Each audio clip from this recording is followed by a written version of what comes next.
काम किया राजीव 6 जी, महीना में एकदम गलत था। राजीव उसके जी, बाद लोगों को और 5 महीना अभी घुमाया, अभी और अभी 5 जून में महीना आपने घुमाया, और एकाएक जून में आके कहते हैं कि हम इस तरह से करेंगे। क्यों? अभी जब लोकसभा चुनाव के वक्त पर सब कुछ हुआ था, जिनका वोटर कार्ड सब कैसे खत्म कर देंगे राजीव जी?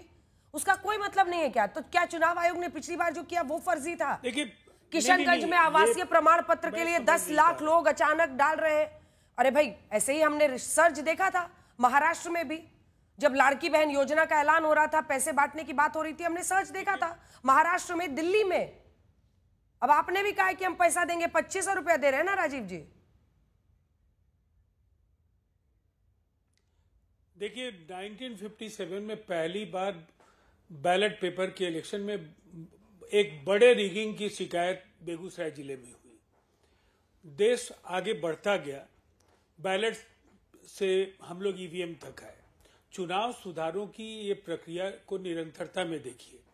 पिछले चुनाव में हुआ तो क्या अगले चुनाव में अगर पहले गलत मतदाताओं ने वोट कर दिया तो अगले चुनाव में भी उनको वोट करने का अधिकार मिल जाएगा।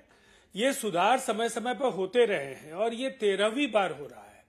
पिछली बार भी इतना ही समय मिला था। और आज जो आंकड़े साझा किए हैं निर्वाचन आयोग ने अपने प्रेस नोट के जरिए, उन आंकड़ों पर ये चर्चा करने के लिए तैयार क्यों नहीं हो रहा है जिसमें मृतकों का नाम, जिसमें एक से ज्यादा स्थानों पर पंजीकृत मतदाताओं के नाम की संख्या, उनका मत प्रतिशत भी जारी किया गया, जो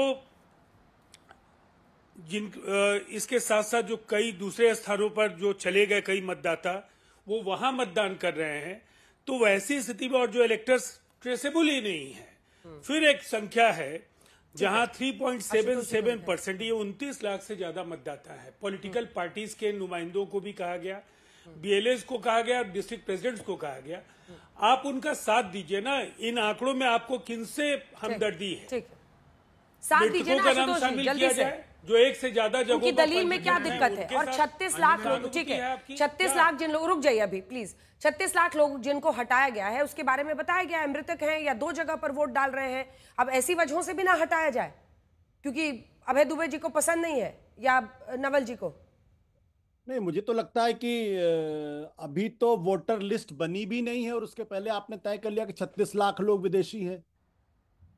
विदेशी नहीं है, मृतक। क्या कह रहे हैं वो कह रहे हैं, बता दीजिए फिर से, मृतक उनमें से बता रहे हैं, तीनों का उन्होंने डेटा दिया है। यही तो मैं आपसे कह रहा हूं, अभी तो लिस्ट बनी भी नहीं है। अभी तो सिर्फ एक ड्राफ्ट लिस्ट आएगी 2 अक्टूबर को या 3 अगस्त को। उसके बाद उसकी विवेचना की जाएगी। उस विवेचना के बाद ही किसी निष्कर्ष पर पहुंचेंगे। और खबर तो यहां तक आ रही कि 35 लाख लोग जो है वो विदेश के लोग हैं जिनके पास सिटीजनशिप के राइट्स नहीं है। सवाल वो नहीं है, सवाल ये है कि क्या इस देश के अंदर सुप्रीम कोर्ट ने अगर एक रिक्वेस्ट की है तो आप उस रिक्वेस्ट को मानोगे या नहीं मानोगे? या इस देश के अंदर सारी नैतिकता की जिम्मेदारी सिर्फ इलेक्शन कमीशन के पास है, विपक्ष के पास नहीं है, सुप्रीम कोर्ट के पास नहीं है, सारे लोग बेवकूफ हैं? इसका तो यही अर्थ हुआ। भाई सुप्रीम कोर्ट ने क्या कहा?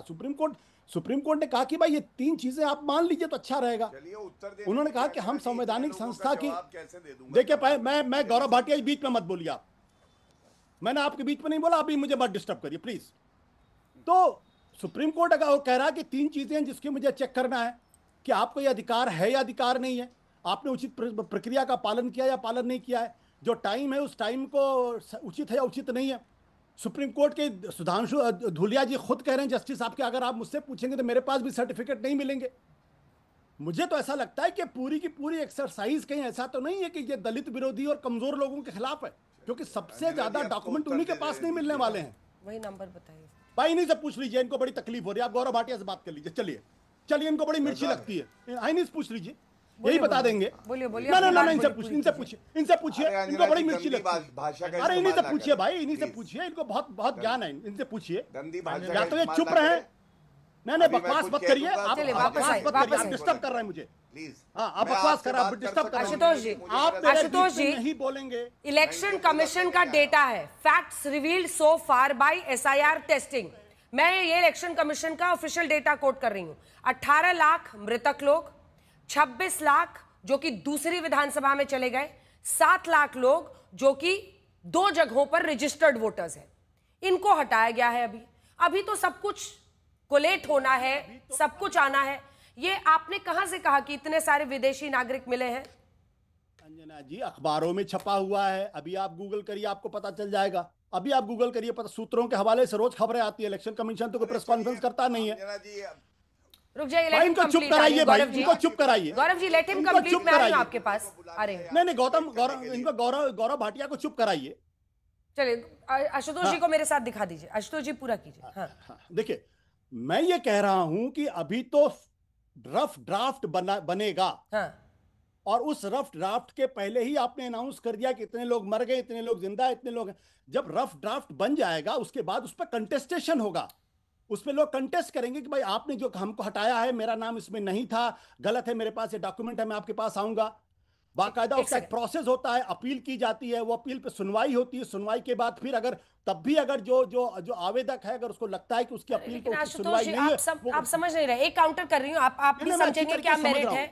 वो ये कह रहे हैं कि ये अपडेटेड है। अभी तक जो एसआईआर का डेली अपडेट इंफॉर्मेशन आ रहा है, ये वो डेटा है जिसको वो सामने रख रहे हैं। अंजना जी, आप मेरी बात नहीं समझ रही हैं। मैंने आपसे बोला है कि आप कैसे ये तय करेंगे कि ये लोग मर गए या जिंदा या विदेशी हैं।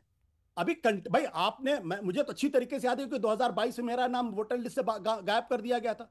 मैंने उसको कंटेस्ट किया, कंटेस्ट करने के बाद मेरा नाम वापस आ गया। मैं जो बात कहने की कोशिश कर रहा हूं कि अगर आप एक लिस्ट करेंगे, सर्कुलेट करेंगे, उसमें हो सकता है गलतियां हो, त्रुटियां हो, आदमी सामने आएगा, आदमी उसको कंटेस्ट करेगा। कंटेस्ट करने के बाद अगर उसके दावे में दम होगा तो उसका नाम इंक्लूड होगा, अगर उसके दावे में दम नहीं होगा तो इंक्लूड नहीं होगा। फिर अगर तब भी अगर कोई आवेदक को अगर संदेह होगा तो अपील करेगा। ये प्रोसेस है।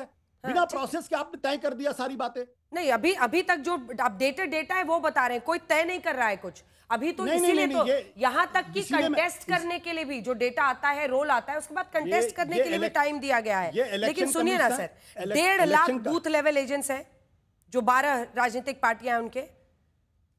अब सारा तो कोलेट कर रहे हैं ना इन्फॉर्मेशन, वो लोग भी तो जमीन पर काम कर रहे हैं ना। नहीं, आप मेरी बात समझने की कोशिश नहीं कर रही अंजना जी। मैं कह रहा हूं कि एक प्रोसेस जब खत्म होगा उसके बाद ही लिस्ट ना बनेगी, या पहले लिस्ट बन जाएगी? अरे लिस्ट कहां बनी है? बिल्कुल बाद में बनेगी। लिस्ट कहां बनी है? तो अभी तक के एसआईआर और इंफॉर्मेशन के मुताबिक जो जानकारी अपडेट की जा रही है वो है ये कि अभी तक कितने लोग पाने गए हैं। अब जो कंटेस्ट करेंगे उसको ठीक किया जाएगा। अभी तो इलेक्शन कमीशन कह रहा है कि मैंने सिर्फ फॉर्म कलेक्ट कर रहा हूं, और उसमें बहुत सारे ऐसे फॉर्म हैं जिनके पास सर्टिफिकेट्स नहीं है, वो भी अपने फॉर्म कलेक्ट करके भर के दे सकते हैं। जो लोग फॉर्म भर देंगे उसके बाद उनको डेटा वो गौरव भाटिया जी अब जवाब देने के लिए तैयार है। इसके बाद अभय जी आऊंगी, रुक जाइए अभी। गौरव भाटिया जी अब सबकी बातों का जवाब। अंजना जी जी इसके बाद अभय जी।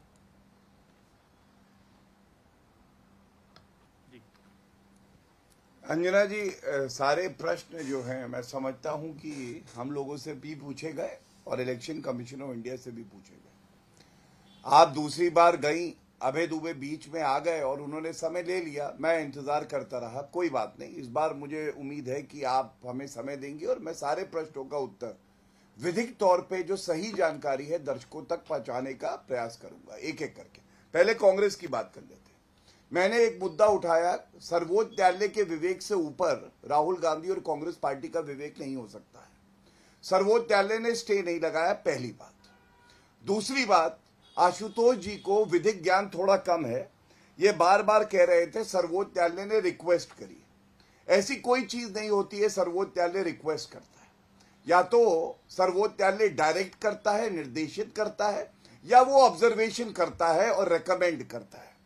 और जहां तक आधार कार्ड की बात है, एपिक कार्ड की बात है और राशन कार्ड की बात है, सर्वोच्च न्यायालय ने कोई निर्देश नहीं दिया। वो लाइन मेरे सामने है, मैं पढ़ दूंगा, लेकिन समय नष्ट होगा इसलिए बता दूं। सर्वोच्च न्यायालय ने कहा इसको भी कंसिडर किया जाए। अब इसका तर्क जो है इलेक्शन कमीशन ऑफ इंडिया ने अपने हलफनामे के तौर पे दिया है। और क्या कहा है? बड़ी स्पष्टता से उन्होंने कहा है, देखिए ये कानून है, कानून में गूगल नहीं होता है जो आशुतोष जी कर रहे थे। आधार एक्ट है, section 9 of the Aadhaar act says Aadhaar number not evidence of citizenship और डोमिसाइल। मतलब अगर किसी के पास आधार कार्ड है तो वो उसकी नागरिकता का प्रमाण नहीं है। यहाँ पे इलेक्शन कमीशन ऑफ इंडिया पहले देख रहा है कौन नागरिक है, गौरव जी, कौन काउंटर नहीं क्वेश्चन है। ये सुनिए कि और यही ये चुनाव burden आयोग of क्या proof महाराष्ट्र जो है। में जब 40 लाख लोग जोड़े गए थे तो आधार कार्ड को माना गया था। इस बीच बड़ी खबर, जगदीप धनखड़ पर तेजस्वी यादव का बड़ा बयान, जो धनखड़ के साथ वही चुनाव के बाद नीतीश कुमार के साथ होगा। ये तेजस्वी यादव कह रहे हैं जो एकनाथ शिंदे के साथ वही नीतीश के साथ होगा।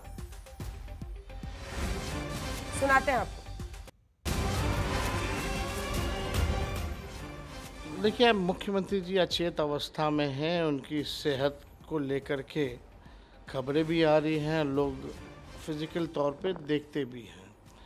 अगर धनखड़ जी इस्तीफा दे सकते हैं तो लोग अब ये सवाल खड़ा कर रहे हैं, तो बीजेपी जो है आखिर क्या मजबूरी है कि नीतीश कुमार जी को भी अगला मुख्यमंत्री का चेहरा जो है चुनाव तक ही, नेतृत्व तक ही बनाएंगे। हमको लगता है कि जो धनखड़ जी के साथ हुआ वो बिहार चुनाव के बाद जो है माननीय मुख्यमंत्री नीतीश कुमार जी के साथ भी वही काम जो है होगा। जो महाराष्ट्र में हुआ शिंदे जी के साथ, वही काम जो है नीतीश कुमार जी के साथ होगा, क्योंकि अमित शाह जी ने स्पष्ट कर दिया है कि चुनाव तक ही उनका नेतृत्व है। चुनाव के बाद समय बताएगा कि बिहार। इस पर आपका रिएक्शन गौरव भाटिया जी। अब देखिए, उपराष्ट्रपति के इस्तीफे को सीधे जोड़ रहे हैं कि यही होगा नीतीश कुमार के साथ भी बाद में।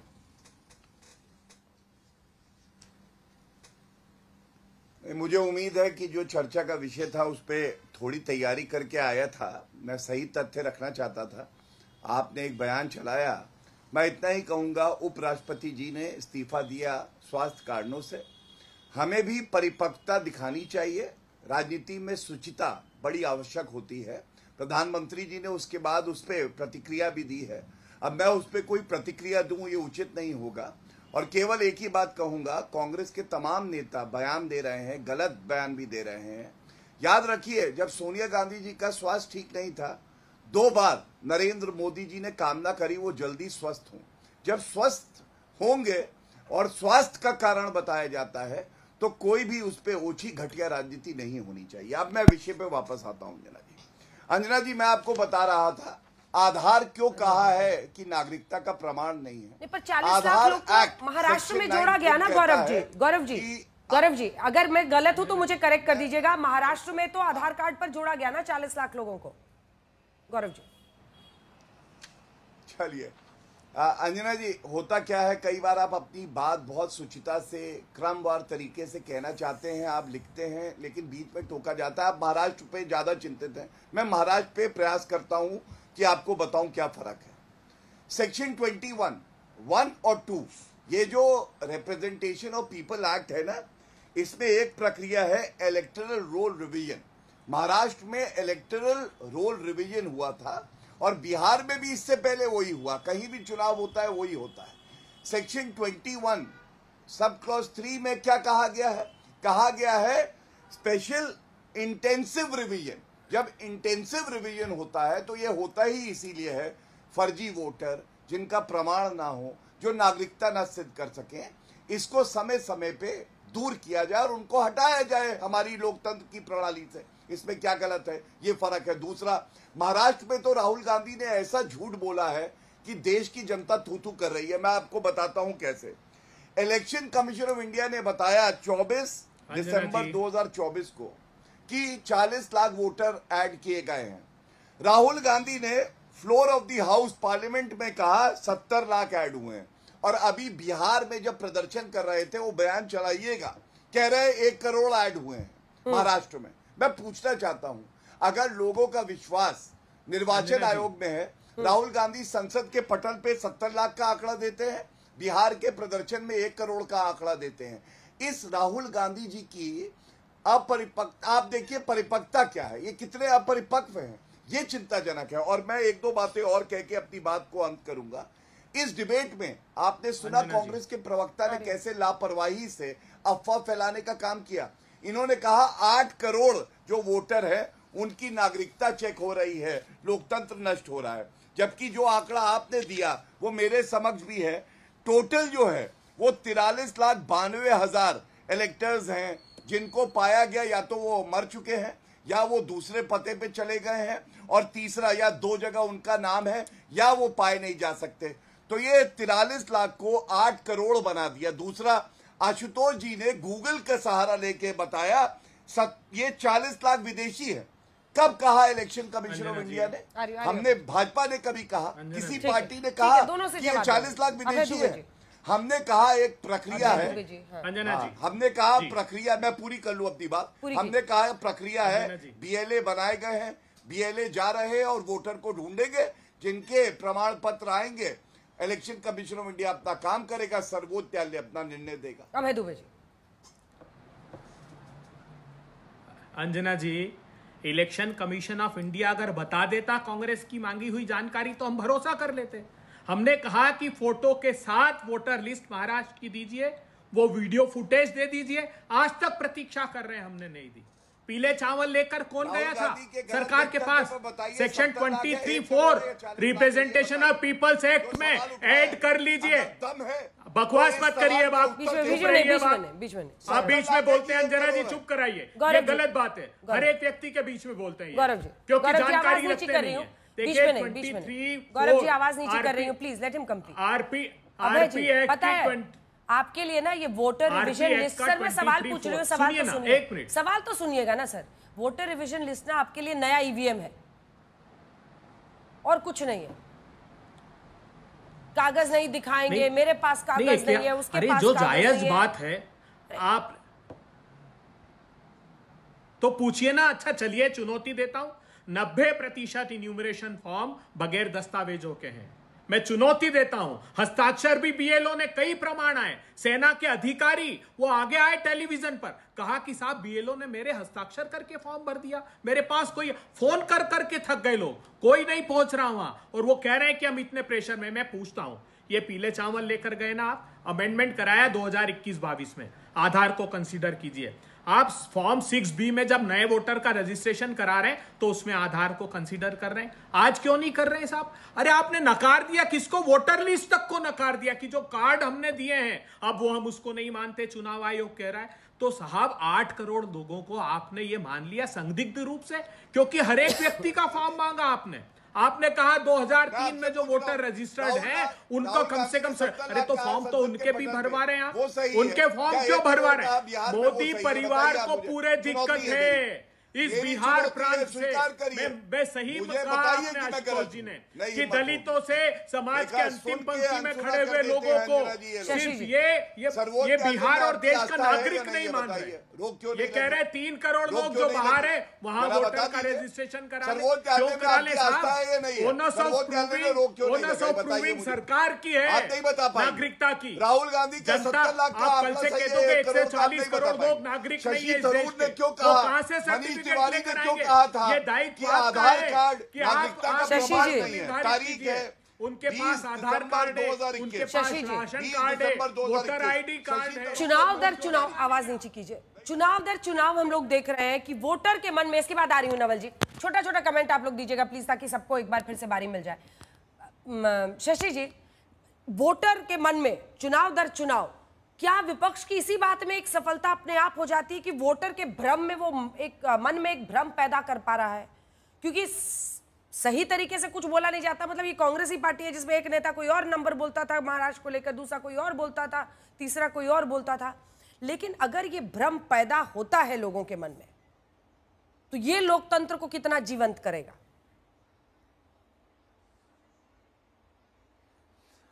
अंजना, मैं जैसे मैंने पहले भी कहा कि जो आज का विपक्ष है कल सत्ता पक्ष था, और जो आज का सत्ता पक्ष है कल विपक्ष था। आरोप इसी तरीके के थे सारे के सारे। और हमारी जो राजनीतिक बिरादरी है उससे लगातार संस्थाओं पर इस तरह की चोट पहुंचाई है जिससे कि तकलीफ होती है। मैं कह रहा था ना, लोकतंत्र और हम जैसे लोगों की आस्था लहूलुहान होती है। ना मैं इनकी बात कर रहा हूं ना मैं उनकी बात कर रहा हूं, लेकिन ये सच है। और जहां तक एक आदर्श लोकतंत्र की बात है तो मैं एक शेर से अपनी बात खत्म करता हूं, आपका टाइम खत्म हो रहा है। ख्याल जिसका था मुझे ख्याल में मिला मुझे, सवाल का जवाब भी सवाल ही मिला मुझे। क्या बात है, ये तो हल्ला बोल की रोज की कहानी हो गई है सर। जो आपने शेर कहा है, हल्ला बोल की रोज की कहानी हो गई है।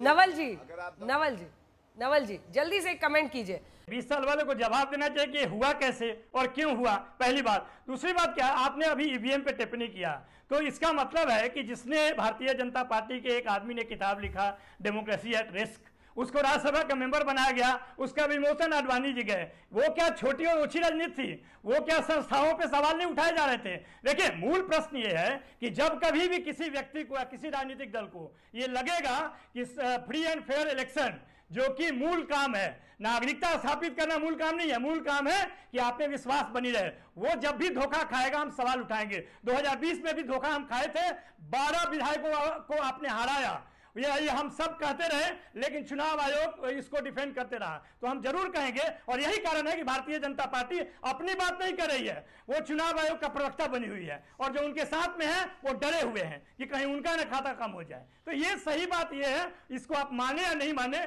लेकिन हमारी मर्जी यही है कि लोकतंत्र बची रहे। राइट टू वोट जो है वो फंडामेंटल है पूरे संविधान में। सबसे पहले बाबा साहब अम्बेडकर ने भी बोला, देखिए अम्बेडकर ने भी संविधान, अभी आपने तेजस्वी यादव का एक अभी बाइट दिखलाया, तेजस्वी यादव का आपने बाइट दिखाया कि इनका भी हश्र इसी तरीके से होगा जो उपराष्ट्रपति जी का हुआ और महाराष्ट्र के पूर्व मुख्यमंत्री वर्तमान उप मुख्यमंत्री के बारे में उन्होंने हवाला दिया। स्वास्थ्य को लेकर के भी नीतीश कुमार जी पर उन्होंने निशाना साधा। दरअसल मेरी तो चुनौती है, नीतीश कुमार जी तो हर दिन परियोजनाओं का लोकार्पण कर रहे हैं, लगातार अधिकारियों के साथ बैठक कर रहे हैं, लगातार परियोजनाओं का निरीक्षण कर रहे हैं, राज्य के विकास और राज्य का भविष्य सुनिश्चित करने के लिए दिन रात एक करके वो काम कर रहे हैं। तेजस्वी जी एक्स पर दिखेंगे, तेजस्वी जी इंस्टाग्राम पर दिखेंगे, फेसबुक पेज और प्रोफाइल पर उनके पोस्ट जो दिख रहे हो, लेकिन मेरी तो चुनौती है, उनकी उम्र तो नीतीश कुमार जी से आधी है, वो उतना मेहनत करके तो एक बार दिखा दें। दरअसल हार पक्की है और उनको भी ये पता है कि एनडीए की जीत बड़ी नमल जी सिर्फ एक लाइन कह रहे इस उम्र में भी नीतीश बाबू जितनी मेहनत कर रहे हैं और लोकसभा चुनाव के नतीजे बताते हैं। हम लोगों ने भी विधानसभा में कहा कि देखिए 50 के आसपास अटक गए, देखिए तीसरे नंबर की पार्टी बन गए, लेकिन लोकसभा में देखिए उनका कमबैक, पार्टी पलट पलट पलट पलट पलट सब करने के बाद बहुत अच्छा काम करें, नहीं बहुत अच्छा काम करें नीतीश कुमार जी। वो चोरी कर रहे हैं, जो घोषणा तेजस्वी जी कर रहे हैं, जमीन पे जाके लोगों से बात करके वो जो घोषणा करें कि 400 से 1500 होना चाहिए, जो महिलाओं के लिए माई बहन मान योजना 2500 का होना चाहिए, जो 200 यूनिट बिजली देनी चाहिए, युवा आयोग बननी चाहिए, ये सबकी चोरी कर रहे हैं। कौन सा दिमाग है उनके पास, आप बताइए। अब ये ठीक है, जल्दी से आशुतोष जी को दिखाइए। आशुतोष जी, अब ये अलग कहानी है कि आपकी पुरानी पार्टी की मुझे याद आ रही है, क्योंकि मुफ्त वाला जो रोग है इसका ओरिजिनल सोर्स खोजना पड़ेगा एक दिन दूरबीन लेके। लेकिन वापस आते हैं, देखिए सवाल है इस देश में, और आप तो चुनाव आयोग को डिफेंड करते थे कि ये जो है ना, ये it is barking up the wrong pillar, आप कहते थे कि ईवीएम पर इस पर उस पर आरोप लगाना, खुद अपनी ताकत नहीं देखते हैं।